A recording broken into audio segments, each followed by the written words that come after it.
She believed her triplets had died at birth. For 27 years, she mourned in silence. But her world shattered when three powerful young women walked into her elite gala, wearing her green eyes and her deepest secret. What happened next would not only destroy the perfect life she built, it would rewrite everything she thought she knew about motherhood, identity, and truth. This isn't just a story about DNA. It's about the lies we inherit, the love we choose, and the courage it takes to face the past we buried. Stay with us because what you're about to hear will change the way you define family. Forever. At the heart of Atlanta's opulence, beneath the golden chandeliers of the Ellington Automotive Showcase, Victoria, Ellington stood poised in a floor-length emerald gown that shimmered like authority itself. The tailored cut of her dress, hugging the reputation she had so carefully curated over the past 2 decades. Her posture, proud and practiced, was the product of years spent in charity galas, museum galas, and boardroom brunches, where her every word was a negotiation and her every smile a shield. Crystal flutes danced in manicured hands, jazz curled into the corners of the marble-tiled showroom, and chrome-coated cars gleamed beneath pin-spot lighting like modern-day royalty. This was her world, a world built on silent symmetry and secrets locked away so deep even she had convinced herself they'd been buried alive. But all that changed the moment 3 young women walked into the hall. They didn't just enter, they commanded. Not with arrogance, but with the quiet force of inevitability. Their strides were confident, synchronized, as if years of distance had only made their bond more fluid. Each wore a suit tailored to perfection, bold yet understated charcoal navy and deep wine, cut to accentuate not only their form, but their purpose. And as they moved past the Rolls-Royce Phantom display and toward the European investment circle, something about them seized the attention of the crowd. They didn't just belong, they elevated the room. But it wasn't their grace nor their designer heels that brought a tremor to Victoria's grip on her champagne glass. It was their eyes green, rare piercing the same shade as hers. A shade passed down from her grandmother, who always said it was the color of a forest fire before dusk. The same eyes she had only ever seen once reflected in the newborns placed in her arms 27 years ago, before they were torn away under the weight of family expectations and whispered disgrace. And now, those eyes stared back from across the room, multiplied by 3. She had never believed in ghosts. But in that moment, she believed in something far more terrifying, reckoning. Victoria, a smooth voice curled into her days, and Charles, her husband of 24 years, placed a hand gently on the small of her back. "You look like you've seen a ghost," he chuckled, though his gaze remained focused on the Aston Martin executive addressing the crowd. Victoria swallowed. 3 ghosts, actually," she whispered before she could stop herself. Her pulse roared in her ears like the sound of gravel under tires. The flute trembled in her fingers. She could barely keep her knees from buckling as the trio moved with ease through the throng of Atlanta's elite, pausing only to shake hands with CEO magnates and venture capitalists who'd spent lifetimes climbing the ladders these girls had built themselves. "Do you need air?" Charles leaned in again, concerned. Victoria nodded, too shaken to trust her voice. She stepped away from the crowd heels echoing against the polished floor as she made her way toward a quiet alcove near the Art Deco staircase. Her thoughts spiraled. How were they here?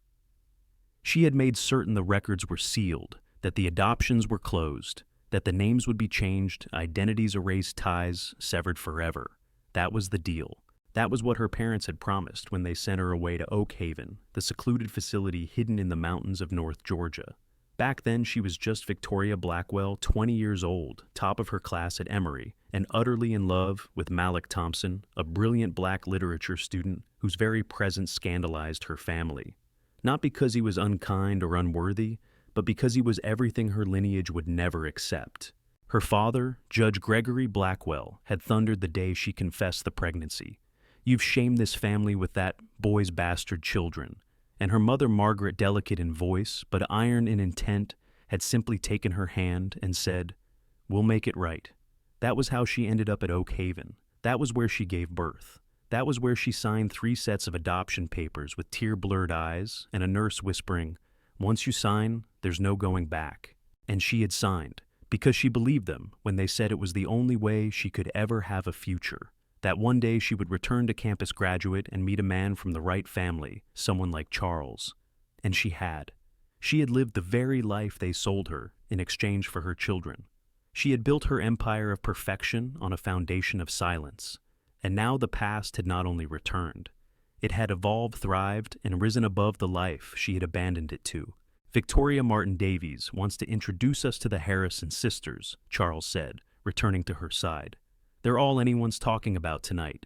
3 black women triplets, apparently, who built an investment firm from nothing and just secured a controlling stake in Aston Martin's U.S. expansion. It's huge. He paused, looking at her closely. You're pale? Are you sure you're okay? She nodded again wordlessly.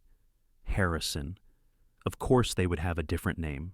If the adoptions were closed and they were sent to different families, they might not even know each other, but they had found each other, and now they had found her.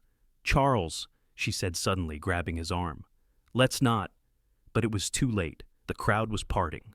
The jazz faded. Time slowed as the 3 young women turned in unison and met her gaze with chilling calm. Naomi, the tallest with an assertive stance and the sharp eyes of someone who saw through balance sheets like glass. Layla, with glasses and an elegance that masked a mind wired for data and algorithms. And Simone, poised like a diplomat, but with a fire in her smile that Victoria recognized instantly because it was her own. Mrs. Ellington Simone said as they approached, "We've been looking forward to meeting you for a very long time." Her voice was calm, but there was steel beneath it. The world fell away. The clink of crystal and murmur of old money faded. All that remained was the unbearable truth rising like smoke. They knew, and they wanted something. Victoria struggled to breathe. How much did they know? Did they have proof? Had they come to destroy her life, or simply to confront it? Did they know about the papers, about Malik, about Oak Haven? Perhaps we could speak somewhere more private. Layla suggested, her voice delicate but firm. Victoria nodded. She couldn't stop her feet from moving even if she wanted to. A staff member was summoned. They were escorted to a private VIP lounge on the top floor of the expo building. Charles followed, confused but compliant.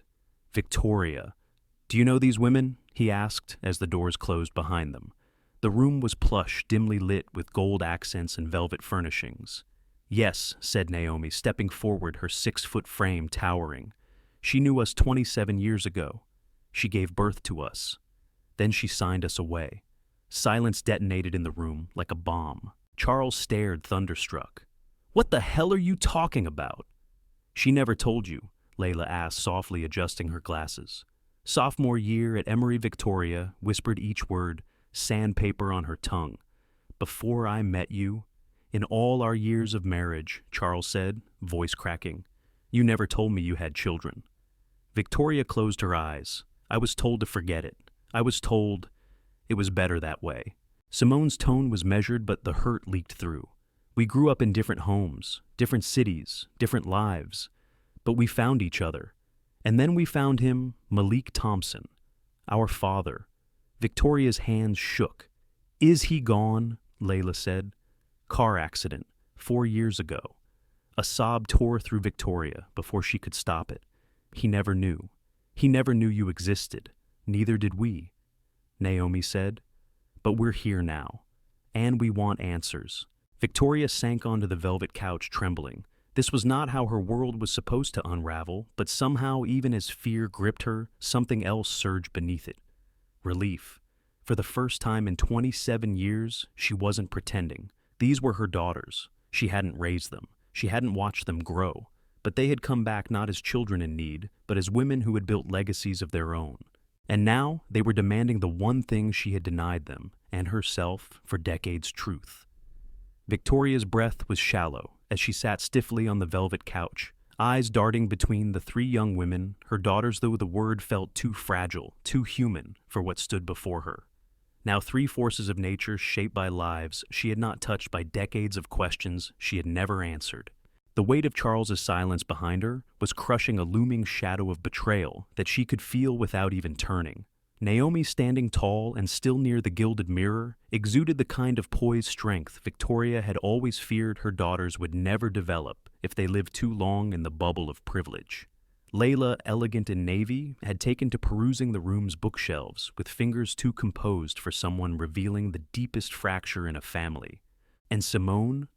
Oh, Simone watched her with eyes that were no longer curious, but calculating, as if measuring how much of their pain she could carry before she collapsed. "I want to know everything," Naomi said. First, her voice neither cold nor angry, just tired. Not the sanitized version, not the PR version. The truth. Why did you give us up? Why were we separated? Why did you never come looking? Victoria opened her mouth, but no sound came. How could she explain the cold fingers of fear that had choked her at 20? The way her parents had turned her pregnancy into a scandal to be erased, scrubbed clean from the legacy of the Blackwell name. How her father had looked at her, not as his daughter, but as an embarrassment, a liability. It wasn't just fear, she finally said, her voice small, raw. It was control. They sent me to a facility, Oak Haven. It was remote private. I thought it was to protect me. But really, it was to disappear me. Charles remained standing, arms folded, eyes locked on her like a trial judge weighing a verdict. "You never told me any of this," he muttered.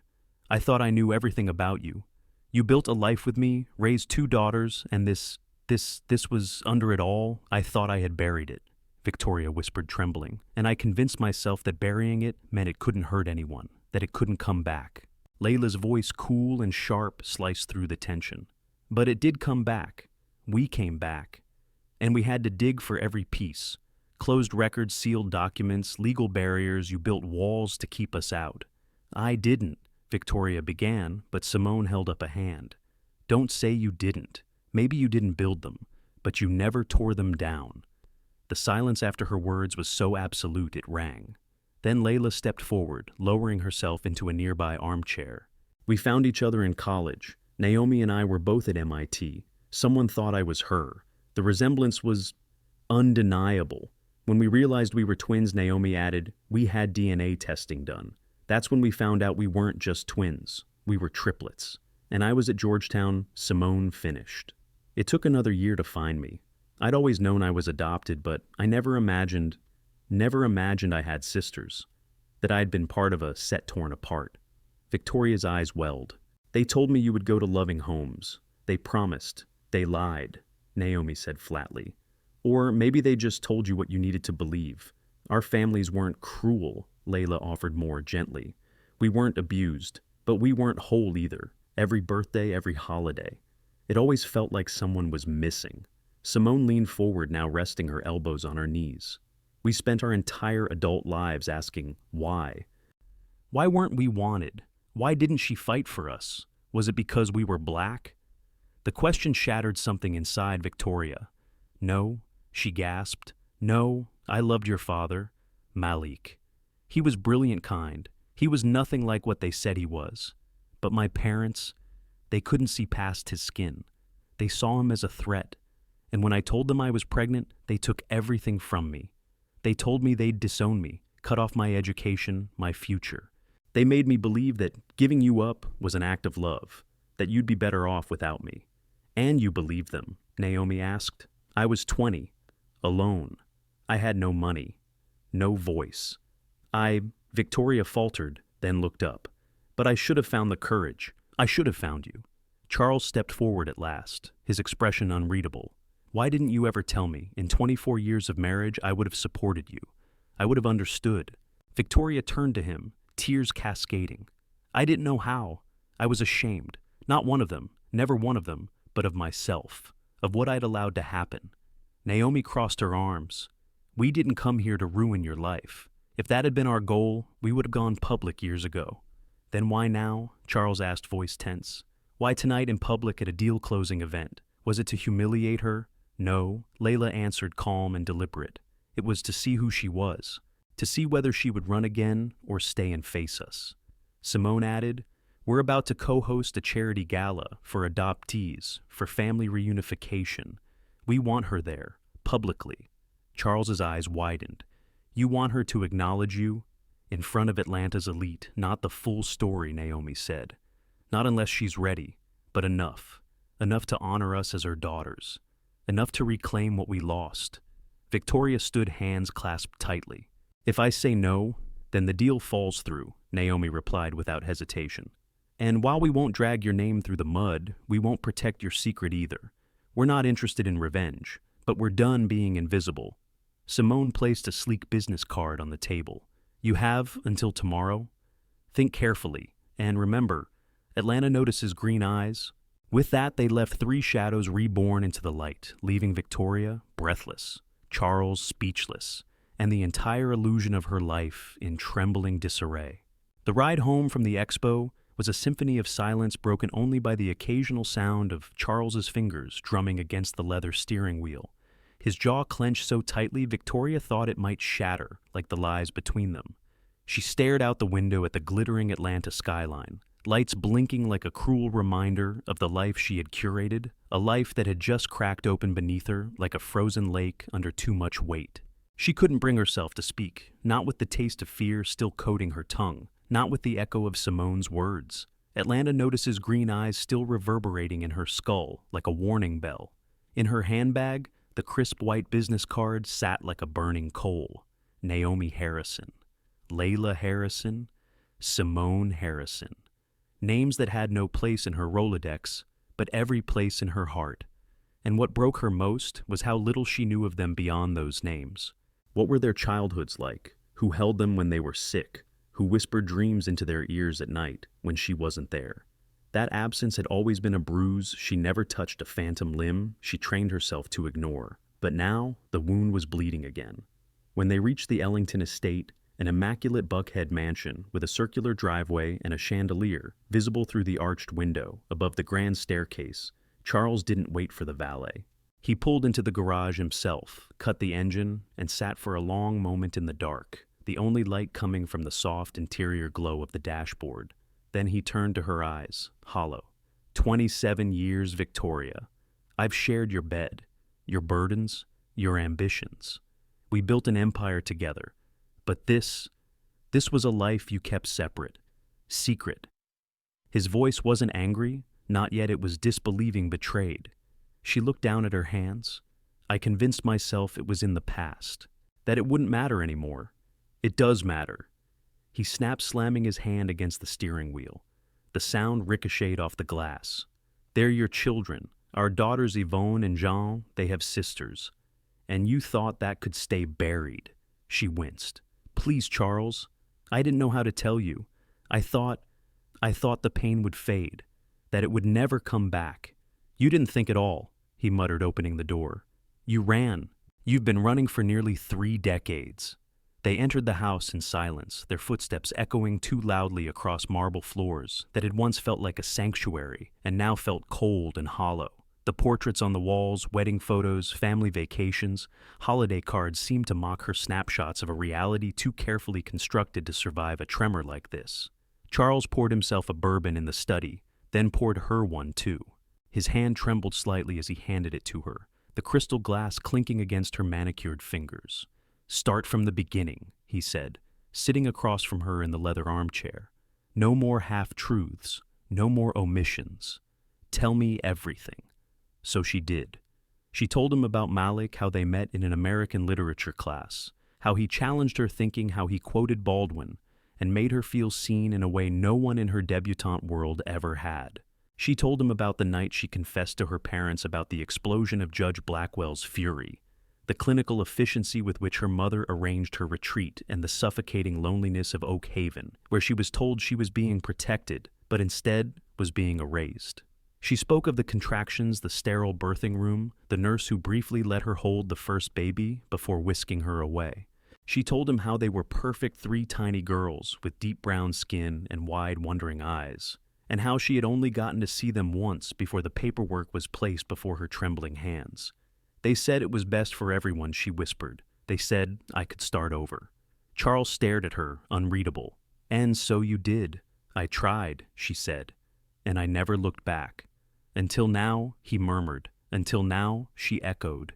He looked down at his drink, swirling it slowly. You should have told me. We've built everything together. I deserve to know. You did, she admitted. And I didn't keep it from you because I didn't trust you. I kept it because I didn't trust myself. Because every time I thought about it, I felt like I was drowning. And now he asked, Now I think I need to stop pretending I'm not already underwater. For a long time, neither of them spoke. Then Charles stood and walked to the window, looking out at the shadowed garden, his posture rigid. Do Yvonne and Jean know? No, she said, her voice cracking. They can't. Not yet. They'll find out, Victoria. You know that, right? She nodded. I just need time. We don't have time, he said. Those girls, they didn't just show up. They orchestrated this.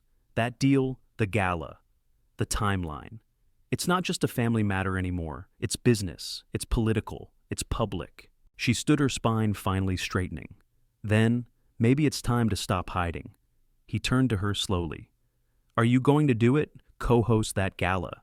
She hesitated, then whispered, I think I have to. Not for the company. Not even for them. But for me. I owe it to myself to stop running. And to them, he asked. To them most of all, she replied. She reached into her purse and pulled out the business card, its clean serif font somehow more ominous now. I'm going to call them. Meet with them again. Just us. No press, no contracts, just mother and daughters. Charles watched her for a long moment, then gave a small nod. Good. Because no matter how this ends, it has to begin with truth. As she climbed the stairs to their bedroom that night, her heart felt heavy, but strangely still. For the first time in 27 years, the ghosts had faces, names, voices, and tomorrow she would face them again, not as a woman of wealth or status, but as a woman who once lost everything and might now be brave enough to try and reclaim a piece of it. Victoria arrived at the Midtown penthouse exactly 1 hour later, dressed not in designer armor or society couture, but in a simple black sheath dress that neither screamed wealth nor whispered desperation. It simply said, I am here and I am no longer hiding. The building itself rose like a glass sculpture against the Atlanta skyline, its concierge nodding with quiet recognition as he buzzed her through and directed her toward a private elevator with no buttons, just a sensor that already knew where she was going. Her heels clicked softly on the marble tile as the doors slid shut behind her, the ascent smooth and silent, her reflection in the mirrored walls, showing a woman she barely recognized. Not the carefully curated socialite, not the flawless board member or gala chair, but a mother in mourning for what she had lost, for what she never had, for the daughters she had not raised but could not stop aching for. The elevator opened directly into the penthouse, a vast open space with floor-to-ceiling windows framing the city in twilight glow. The room was tasteful, modern, clean lines, masculine neutrals, a blend of strength and restraint, but there were subtle touches that betrayed the presence of heart-framed photos on the sideboard plants, perfectly kept a faint scent of jasmine in the air. Naomi stood near the bar, her posture relaxed, but her eyes' sharp arms folded across a fitted crimson blazer. Layla sat in a sleek reading chair by the window, a tablet in her lap. Though she wasn't reading, her gaze was fixed on the skyline, contemplative. Simone, barefoot and casual in a loose sweater, rose from the couch with a restrained smile that held more weight than words. Thank you for coming, she said, voice steady. Thank you for inviting me, Victoria replied, stepping in. The door slid shut behind her with a muted click, sealing them in a room with too much history and not enough time. Would you like something to drink? Naomi offered, gesturing toward the bar.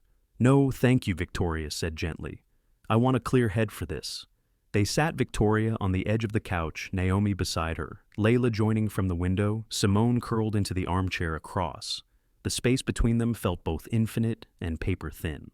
I need to understand what you really want. Victoria began, forcing herself not to fidget, not to look away from the girls. No, the women who bore her eyes but not her memories. Beyond the public acknowledgement. Beyond the business deal. What do you want from me? The sisters exchanged a glance, one of those silent conversations born not of proximity, but of blood, of common absence of matching shadows. Layla spoke first. When we first found each other, we became obsessed with piecing the puzzle together. We had different upbringings, different cities, classes, values, but we noticed the same patterns. We all had this itch, like we were chasing a ghost. And then we found Dad Simone added. His sister still had some of his things, photos, letters, journals. He wrote about you, Victoria, about how suddenly you vanished from his life. He never knew why. Victoria closed her eyes, pain blooming behind her ribs. He was everything they told me I didn't deserve. And when I tried to reach him, they stopped me. Naomi leaned forward now, voice low. Did you ever try again? No, Victoria admitted, shame thick in her throat. I was 20. I had no income, no power. They controlled everything, my mail, my calls. The only time I tried to reach out, I was caught using a payphone on a supervised town visit. They confiscated it. They said I was endangering my future. And after we were born, Simone asked, you never looked, I told myself, you were better off, that you had families, lives. I thought interfering would only hurt you. But really, I was just afraid. Afraid that knowing the truth would destroy what little strength I had left. Layla's eyes softened slightly. We weren't unhappy. Our adoptive families were kind. But something was always missing. And finding each other didn't answer all the questions. It just raised new ones. Naomi nodded. We don't need you to fix the past. It's unfixable. But we do need to know who we came from, what you dreamed of, what you feared, what you lost. We need a mother, Simone whispered, then added, even if it's just to help us make peace with the idea of one. Victoria reached into her purse and pulled out a photo, creased at the corners, faded by time. It was the only picture she had of Malik taken by a campus photographer during an open mic poetry night. He was standing behind a lectern, hands in the air, eyes blazing with passion. He loved words, she said softly. He'd recite poetry to me when we walked across campus. He once told me that language was a way to breathe when the world tried to choke you. The sisters leaned closer, taking in their father's face, the same high cheekbones, the same curve of the brow they saw in the mirror. He would have loved you, Victoria continued, voice trembling. He would have raised you to change the world. Layla asked, did you love him with everything I had? Victoria said, not flinching, and I never stopped. Naomi's posture relaxed slightly. We've researched his academic work. He taught African American literature at Howard, wrote books, won awards. He never married, never had other children. Victoria smiled, bittersweet. He waited for something that never came. For a moment, no one spoke. The city lights blinked beyond the glass like fireflies caught in a memory. Then Naomi broke the silence. There's something you should know. The investment deal, yes, it's real. But the ultimatum we gave you, that was a test. Victoria blinked. A test. We needed to know if you'd choose us willingly, Simone said. Not out of fear or leverage. So if I had refused, we would have walked away, Layla admitted. Not just from the deal, from all of it. Victoria's breath caught. Why are you telling me this now? Because you showed up, Naomi said. You came alone. You asked questions. You told the truth. That means something. So, this is real, Victoria asked, barely daring to hope. You want a relationship? Simone looked at her, really looked at her, and said, we want to know the woman who never got the chance to know us. And we want to give her the chance to try. If she's brave enough. Victoria's hands trembled as she reached for theirs. 3 hands, 3 souls she had never held, but somehow always carried. And as their fingers intertwined in the silence of the room, she realized this wasn't forgiveness. This wasn't resolution. It was something rarer, more fragile, and infinitely more precious. It was a beginning. The Ellington estate felt too bright, too wide, too silent. As Victoria descended the grand staircase that evening, still dressed in the same simple black sheath from the penthouse meeting, but carrying something infinitely heavier, an invisible weight that had fused itself into her spine. The lights in the foyer glowed with engineered warmth, the scent of lavender still lingering from the housekeeper's afternoon touch-ups, but none of it soothed her as she stepped into the marble-floored hallway that led to the west conference wing of the house. She was expecting Charles, maybe a private conversation, perhaps the start of a strategic PR plan, or even another argument that would feel like penance, but what she didn't expect was to open the double doors and find them all there. Her world, her present, her past. Her daughters. Yvonne, 22, graceful and composed, her golden hair swept into a low chignon, dressed as if she'd just returned from a Yale forum, was seated rigidly on the left. Jean, 19, darker, quieter, her thoughtful eyes scanning everything like she was searching for an equation, behind emotion, sat beside her.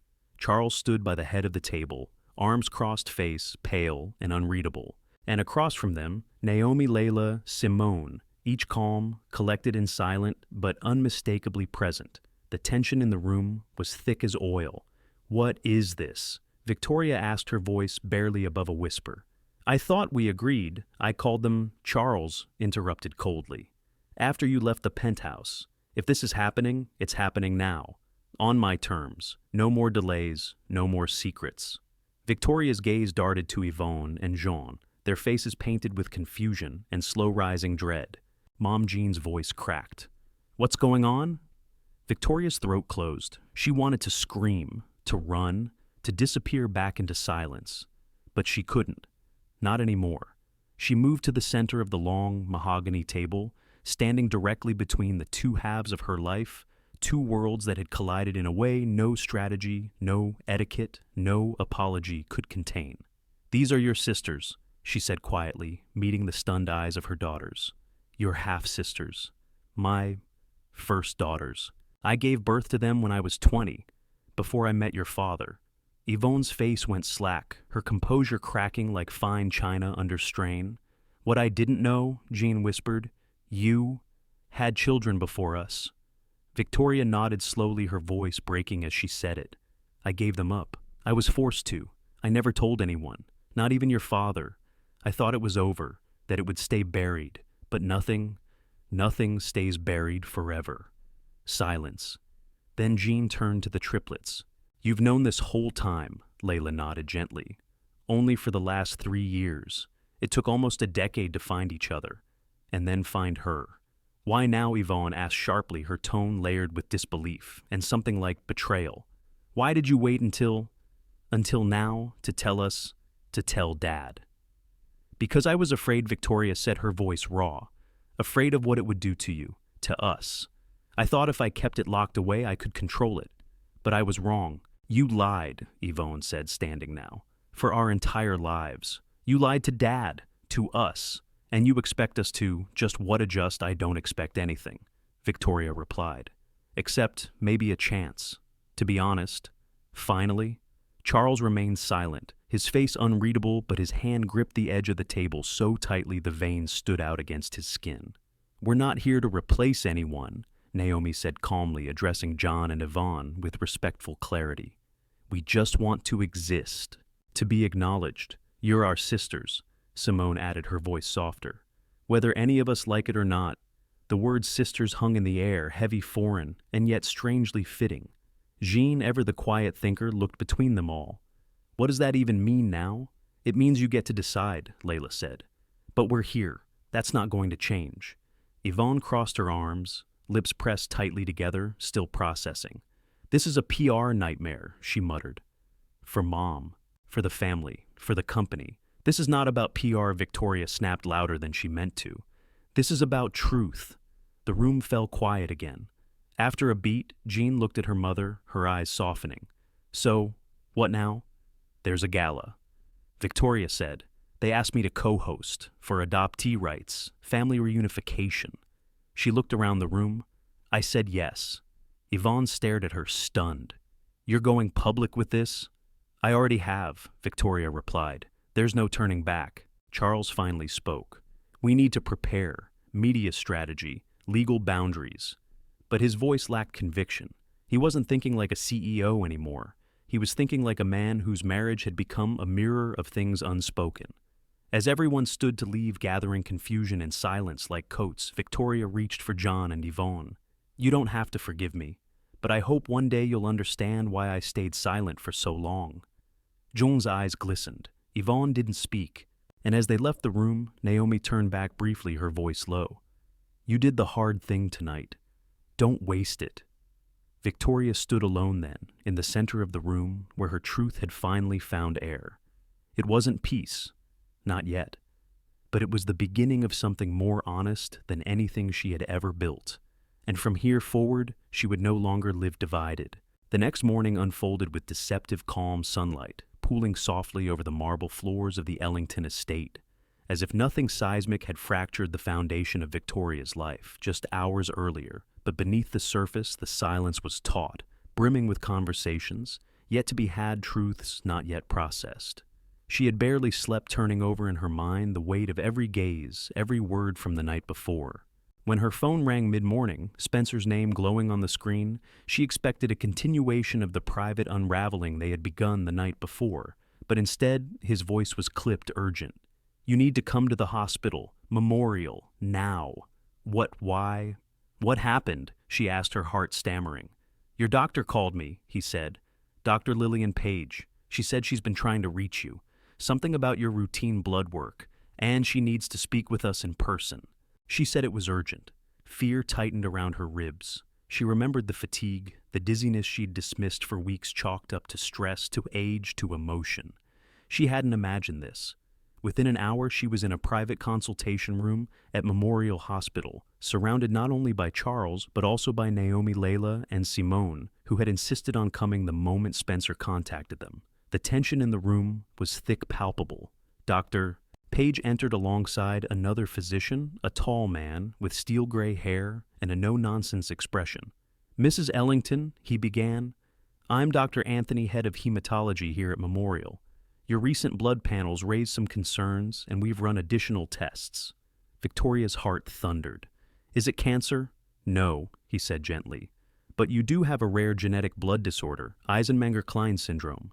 It's hereditary, and while not terminal, if managed properly, it can cause chronic fatigue, dizziness, and, in rare cases, complications during pregnancy."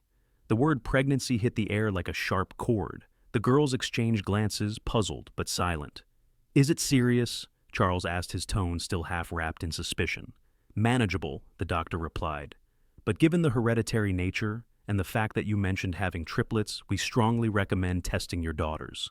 "Of course," Victoria said, then hesitated. "I mean, these three, we're her daughters," Naomi said without missing a beat, though something in her voice wavered. "Triplets, identical?" Dr. Anthony asked, narrowing his eyes. "Yes," Layla answered. "Why? Because he said in cases of identical multiples, if one carries the gene, it's statistically almost impossible for the others not to. But if they don't have the gene," he trailed off, letting the implication land. "What are you suggesting?" Charles asked. "I'm saying," Dr. Anthony replied, "that if these young women are biologically related to Mrs. Ellington, they should at minimum be carriers of the gene. If not, we may need to revisit assumptions." Time slowed. Victoria blinked, her throat suddenly dry. "That's not possible," she whispered. "I gave birth to them." "We're simply being thorough," he said.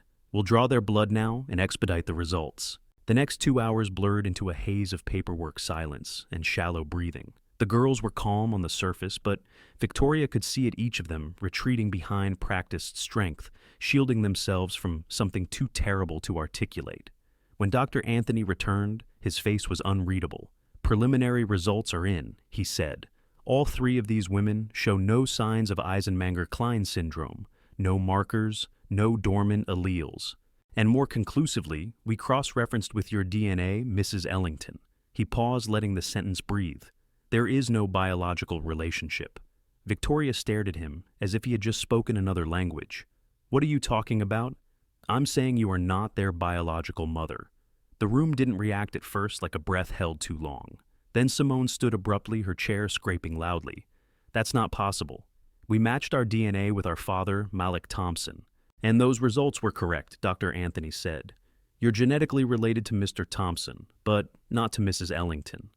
"But she's listed on our birth certificates," Layla murmured. "Her name is there. She signed the papers." "Exactly," Naomi said, stepping forward now, eyes wide with a mix of fury and dawning horror. "You said you gave birth at a private facility?"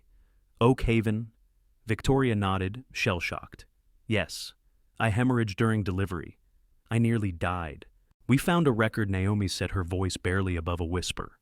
"In our investigation, there was mention of 3 infant deaths recorded at Oak Haven on the same date we were supposedly born. 3 unnamed black female infants. Mother unknown." "No." Victoria's voice cracked. "No, that's not... You can't mean... They gave you someone else's babies," Simone said, voice breaking. 3 black newborn girls who needed homes. They let you believe they were yours, and they never told you the truth." The room tilted, the floor falling out from beneath her. "My parents. They knew," Victoria said, barely breathing. "They had to have known. They arranged everything. The doctor, the adoptions. When I woke up, they said everything went smoothly. They preserved the plan, Charles said darkly. Get you back to school, clean your slate, let you keep believing you had let your babies go instead of burying them. Naomi stepped closer. You thought you abandoned us, but you didn't. Your daughters died, and we were handed to you, like replacements. I'm not your mother. Victoria whispered the words, shattering her. Not by blood, not by birth. Simone stepped forward, tears brimming. No, but you're the woman who carried our story, who lived with the weight of our absence, who gave us a name to search for. You may not be our biological mother, but you are part of us. And somehow, impossibly, that truth hurt more than any lie. Victoria sat motionless in the sterile hospital consultation room long after the final words had been spoken. There is no biological relationship. She no longer heard the ticking of the wall clock, nor the low hum of fluorescent lights overhead. Her fingers were still wrapped tightly around the armrest of her chair, knuckles pale and rigid as though letting go would cause her entire body to collapse. Her vision blurred not from tears this time, but from something deeper, disorientation, devastation. The sharp plunge of identity stripped raw in a single moment. She was not their mother. She had never been their mother. The truth, for all its clinical precision and rational delivery, had detonated inside her like a buried landmine. Somewhere in a facility nestled in the forgotten corners of North Georgia, her daughters, her actual babies, had died. Nameless, voiceless, erased. And in their place, these three remarkable girls had been handed to her like a transaction orchestrated not in compassion, but in secrecy and social preservation. Her mind reeled through the moments, 27 years of guilt, grief, sleepless nights, imagining where her daughters were, if they were safe, if they were loved, all of it now revealed to be a mourning for the wrong children. Yet somehow the pain didn't subside. It deepened. Because what she felt for Naomi, Layla, and Simone had never been contingent on DNA. And now they stood before her, no longer lost daughters, but perhaps daughters of fate, looking not accusatory, not triumphant, but steady. Naomi stepped forward, first her eyes still lined with disbelief, but her voice calm, grounded. You didn't know, she said. It wasn't a question. It was a declaration. You thought we were yours, and you lived with that decision. You carried the guilt, the grief. You didn't fake that. Victoria looked up at her, her voice little more than a crack in glass. Does it change anything? Layla moved closer now, arms crossed but not defensive, more like someone cradling her own thoughts. It explains a lot, but it doesn't erase everything. Because here's what's true. We were raised without a mother. And you spent 27 years being haunted by daughters you believed were alive somewhere. In a way, we were both misplaced. Simone's expression softened as she walked toward the table and gently set down the now useless medical report. You didn't abandon us, but you still carried that shame like a cross, and somehow, we carried the ache of not being wanted even though we were handed to families who tried. Naomi sat down across from Victoria, leaning forward. You're not our mother, but you were supposed to be. The person who held our names, who gave us stories, who told us why our eyes look like this. And even if biology lied, intention didn't. Victoria tried to speak, but the emotion seized her throat. I don't know who I am anymore, she whispered. I thought, at least I had that, being your mother, even if I had failed at it. Layla's eyes glistened. You didn't fail us. You weren't even given the chance. And we weren't given the truth either. But we found each other, and we found you. That still matters. Simone reached out and touched Victoria's hand gently, tentatively at first, then with unmistakable warmth. You didn't birth us, but in many ways, you gave us our beginning. You were the name on the documents, the center of the mystery, the person we needed to find, not just because of answers, but because of something else. Victoria looked at all three of them, her heart torn open and still beating. I don't know what to call this. I don't know if I even deserve to still stand in your lives. Naomi smiled faintly, a smile, not of triumph, but of clarity. You don't have to call it anything yet. Let it become something. But we're not walking away. You may not be the woman who gave birth to us, but you are the woman who gave up everything, status, comfort, even your peace of mind, because you believed we existed. Victoria stood slowly, a single tear tracing the curve of her cheek. And I still believe, she said quietly, that family is more than blood. It's the truth you choose to walk toward, no matter how late. Simone nodded, her grip tightening just slightly. Then let's walk there. Together. Outside, the sun had fully risen, bathing the hospital window in gold. And though none of them knew what came next, one thing was suddenly clear. Not every mother is defined by DNA, and not every bond needs blood to be real. Sometimes the truth breaks you, but sometimes it sets something deeper free. The drive away from the hospital unfolded in silence. Not the cold, brittle kind that stretches between strangers, but the tender, fragile stillness that settles between people on the edge of something sacred and unknown. Victoria sat in the back seat of the black town car, her hands resting motionless in her lap. While Naomi drove with quiet focus, Layla navigated from the passenger side, and Simone turned slightly in her seat to offer the occasional glance, a small gesture of silent reassurance. None of them spoke of the test results. No one repeated the words, "You are not their mother." That truth had already landed, had already shaken the foundations of their identities, and now they were somewhere in the aftermath, not fully broken, but not yet rebuilt. As the Atlanta skyline receded in the rearview mirror and the warm hues of late morning poured across the dashboard, Victoria felt a strange sense of steadiness begin to settle inside her. Not because anything had been resolved, but because for the first time, nothing was being hidden. Everything was raw, exposed, real. And somehow, that was enough to keep her breathing. When they reached the penthouse, the girls moved effortlessly around one another like clockwork. Simone brewing tea in the kitchen, Layla turning on soft music from a corner. Speaker Naomi settling into the armchair with her laptop closed, but present as if to say, "You are our priority now." Victoria stood awkwardly for a moment in the living room, feeling out of place in a home that wasn't hers, surrounded by women who weren't biologically hers. Yet somehow she felt more held in that space than she had in her mansion of secrets and carefully curated portraits. "Sit," Simone said gently, placing a cup of tea in her hands. "Let's talk. Really talk." Victoria lowered herself onto the couch, the ceramic warmth grounding her. "There's something I've never said aloud before." She began, her voice still delicate but growing clearer. "After Oak Haven, I didn't just grieve the babies I thought I'd given away. I grieved the version of myself that could have raised you. I used to imagine it sometimes, late at night. What kind of mother I would have been. What kind of girls you would have become." And Naomi asked softly. Victoria looked at her. "You're more extraordinary than anything I ever pictured, and that both comforts me and breaks my heart." Layla's eyes welled and she looked away. "Our biological mother, whoever she is, might not even know we exist," she murmured. "She might think her babies died in that clinic too." "I've thought about that," Simone added. "If we were taken at birth and placed into a lie, then she might be out there grieving just like you were, maybe even still searching." Victoria's breath caught. The possibility carved itself into her mind like a sudden flare in the dark. "Then we find her," she said quietly. The sisters looked up surprised. "If that's something you want," Victoria continued, "I'll help you. Every resource I have, every connection, whatever it takes, no more closed doors, no more locked records. We find out the truth not because we need more answers, but because she deserves to know, just like I did."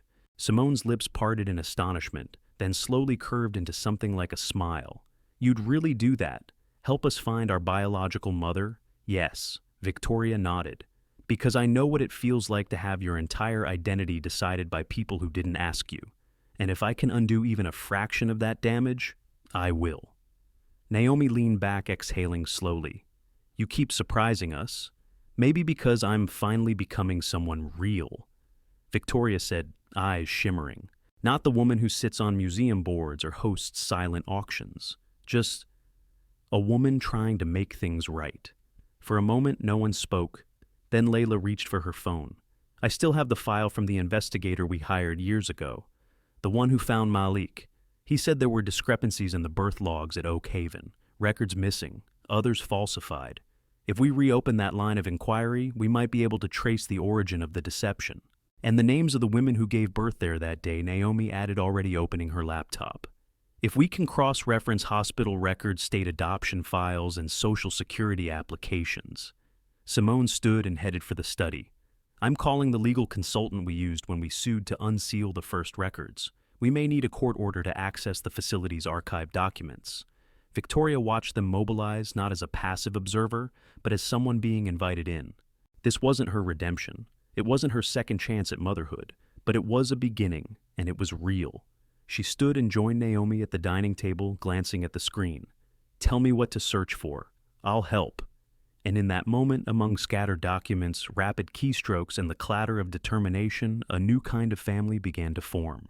Not one born of DNA or obligation, but of mutual pain, shared dignity, and the decision to step forward together into the uncertainty of truth. Outside, Atlanta bustled on, unaware.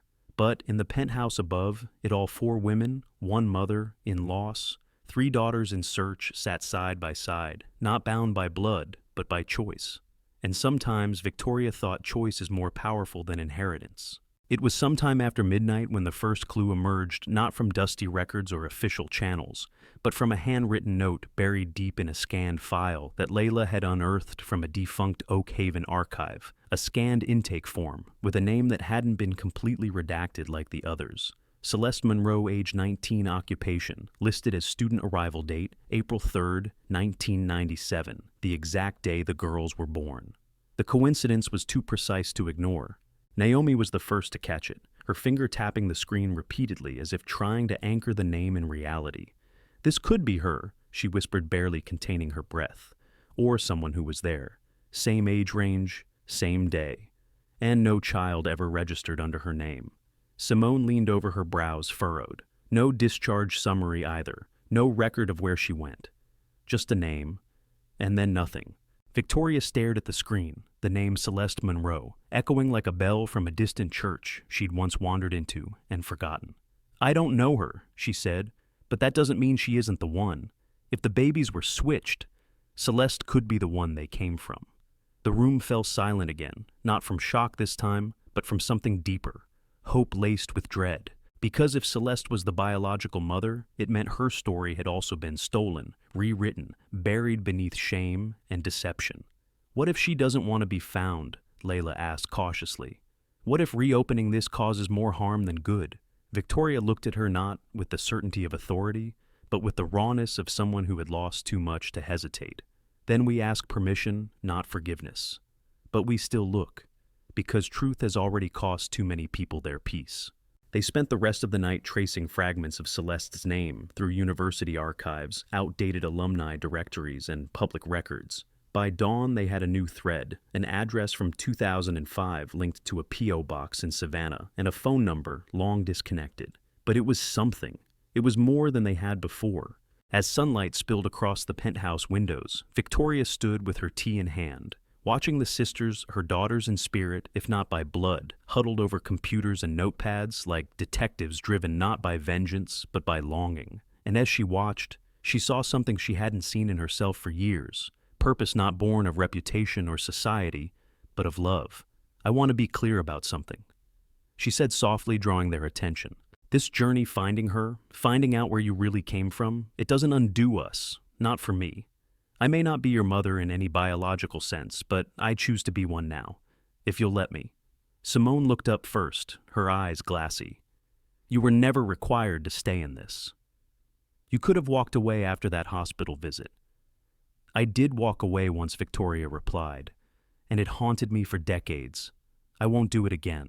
Layla rose from her chair, crossing the room slowly, before placing her hand over Victoria's. "You're not standing here because of guilt.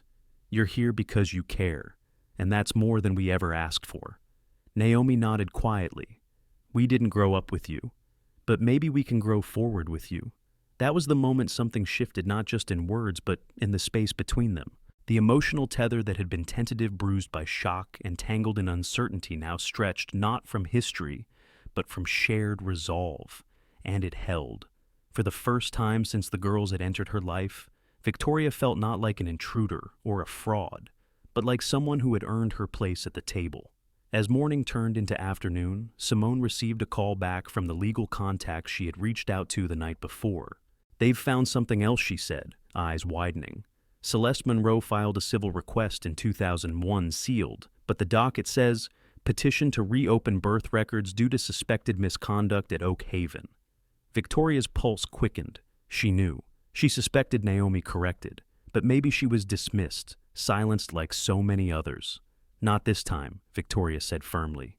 "We follow it, all of it." And with that, a new mission began, not just to uncover Celeste's truth, but to reclaim her right to it. The road ahead would be long and complicated and laced with grief. But beneath all that, there was something more powerful than fear, a shared willingness to heal. The night of the gala arrived like a storm, wearing velvet calm on the surface but electric underneath. And as the black cars pulled up one after another to the historic St. Regis Ballroom in the heart of Atlanta, none of the city's elite knew that they were about to witness not just another charity evening, but the unmasking of a carefully guarded truth that had lived behind closed doors for nearly 3 decades. Victoria Ellington stood at the edge of the grand lobby in a satin midnight blue gown, her posture regal, her heart pounding louder than the jazz ensemble playing across the marble atrium. The girls, Naomi in deep burgundy, Layla in emerald silk, Simone in obsidian chiffon, stood beside her radiant, resolute, and utterly unshakable, not because they were immune to nerves, but because they had survived too much to be rattled by a room full of judgment. Charles arrived minutes later, not with coldness, but with composure.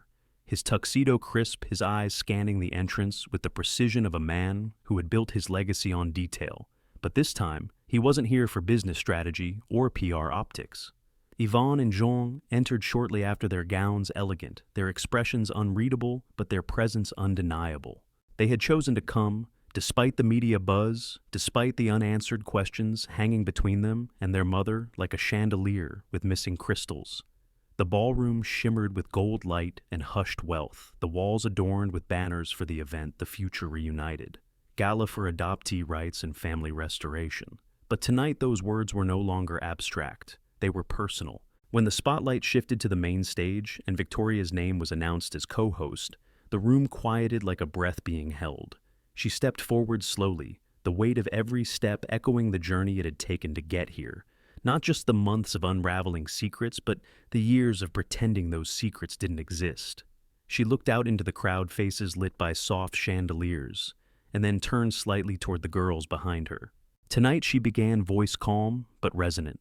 "I am not here to speak as a philanthropist or a businesswoman or a chairperson.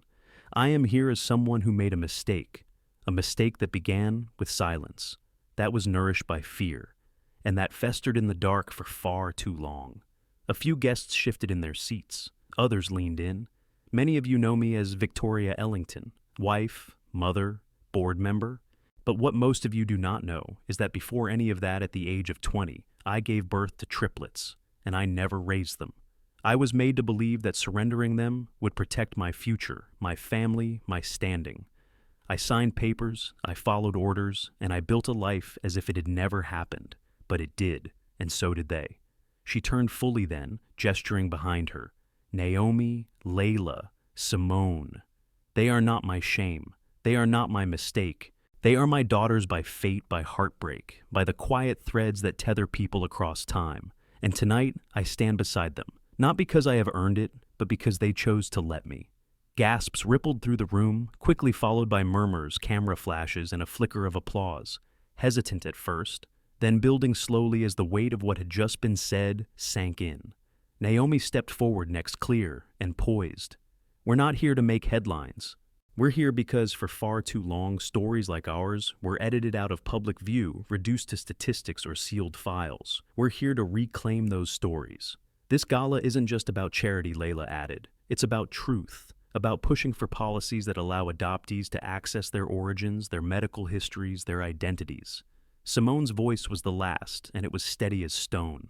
"It's about reminding everyone that family is not only biology, it's choice, responsibility, and courage. And sometimes the ones who love you most aren't the ones who gave birth to you. They're the ones who stay when everything else falls apart."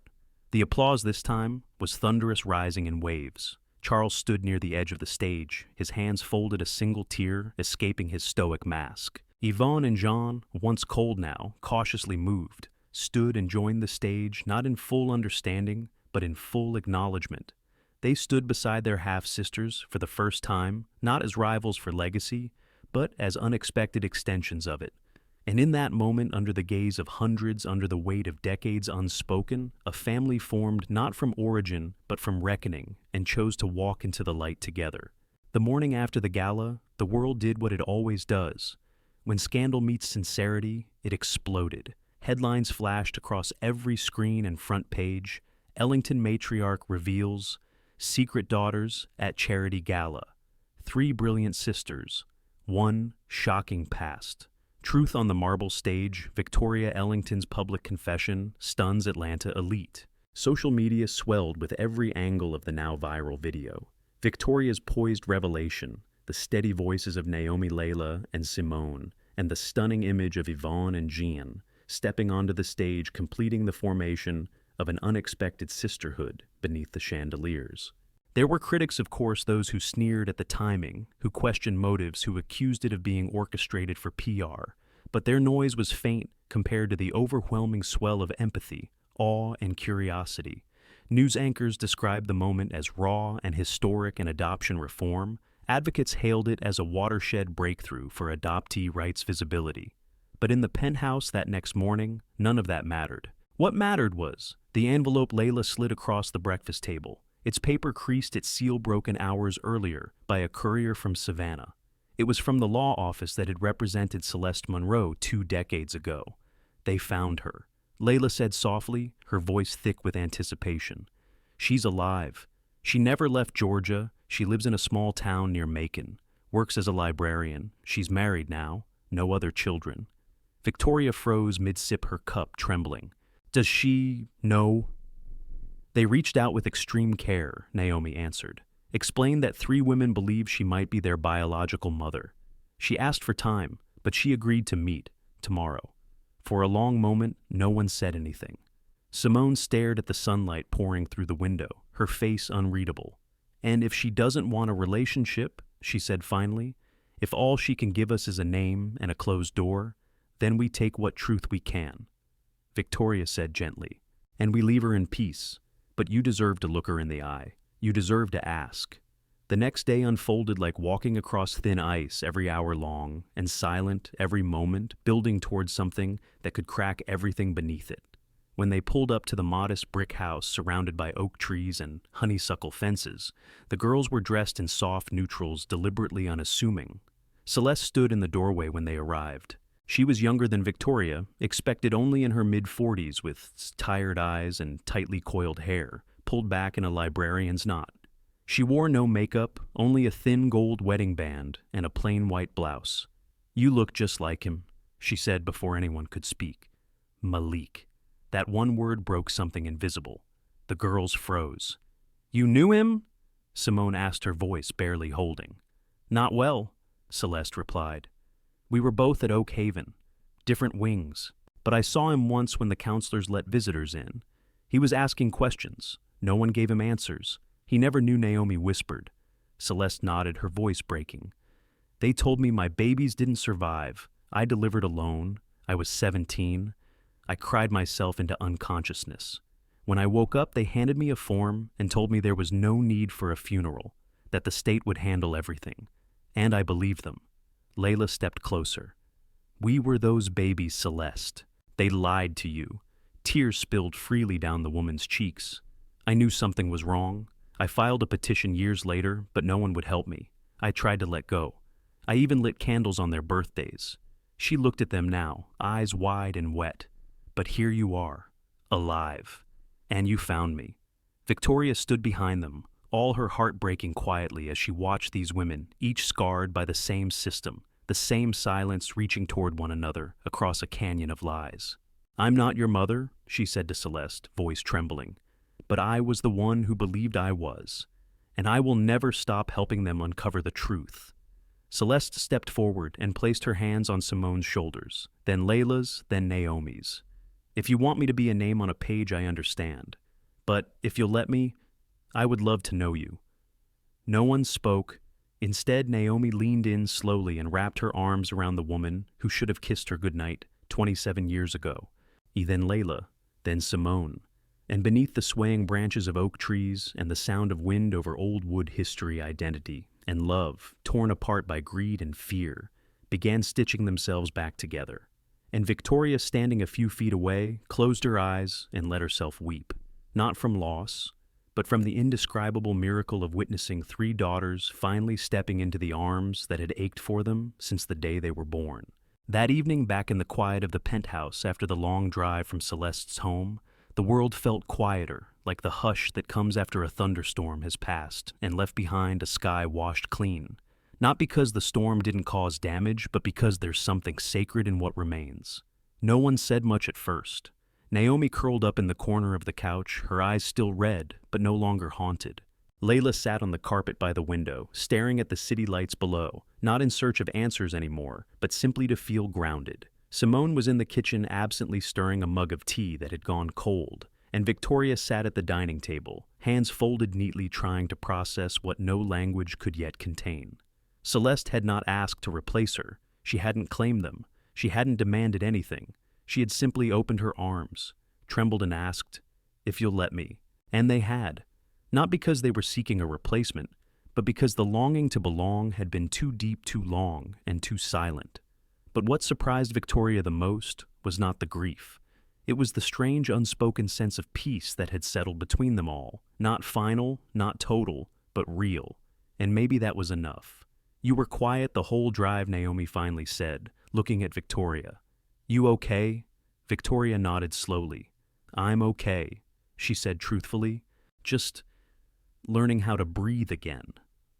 Simone leaned on the doorway, arms folded, voice soft. "You stayed back. With her. At the end." Victoria smiled faintly. She was terrified. Of overstepping. Of being too much too soon. So, I told her something that surprised even me. What Layla asked. Victoria looked down, then met their eyes. I told her I'd help her. That if she needed time support space, I would give it.